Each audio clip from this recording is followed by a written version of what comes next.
This program is brought to you by the Durango Business Improvement District, supporting downtown and North Main businesses for 18 years. Hello everybody, I'm Roger Zalneraitis. I'm the Director of the Economic Development Alliance here in La Plata County. And as you know, it's now fall, it's now October. October is the scary season because we have elections coming up. And I want to talk to you about a ballot initiative you're going to be seeing on November 3rd here in La Plata County regarding high-speed internet. And the first thing I want to emphasize about this is that there's no tax increase involved. So there's no money coming out of anybody's pocket for this ballot initiative. But back in 2005, the state government of Colorado passed a bill called SB 152.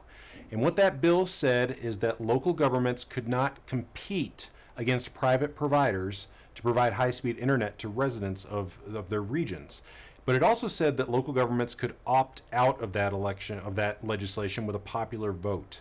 And that's what you're going to see in La Plata County on November 3rd is every jurisdiction, Durango, Bayfield, Ignacio, and La Plata County are all going to ask you to allow them to opt out of SB 152. Do our local governments want to compete with private providers? Absolutely not. I've heard that from every local government official, and our private providers have also told us that they don't expect that from our local governments as well. They are not seeing that in most other communities around the state.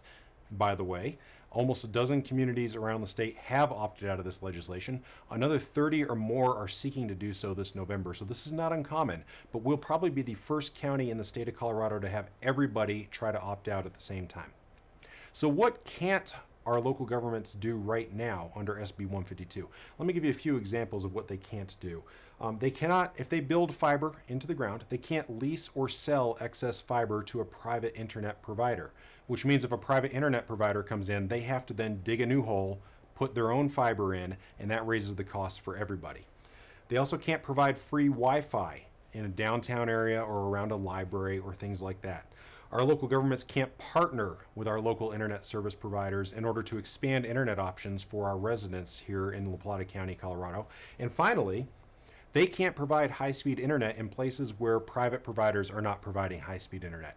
So those are things that they can't do right now, which if this opt-out election occurs, our local governments will be able to do, again, without a tax increase. So just to recap, I'm not a government agent.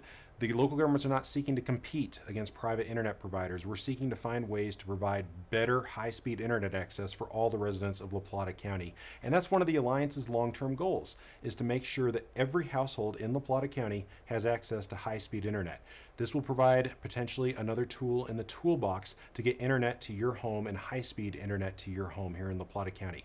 So, if you're a resident of La Plata County, look out for question 1B on your ballot for November 3rd. If you live in Bayfield, look for La Plata County question 1B as well as question 2E. If you're in Durango, look for question 2C and La Plata County 1B.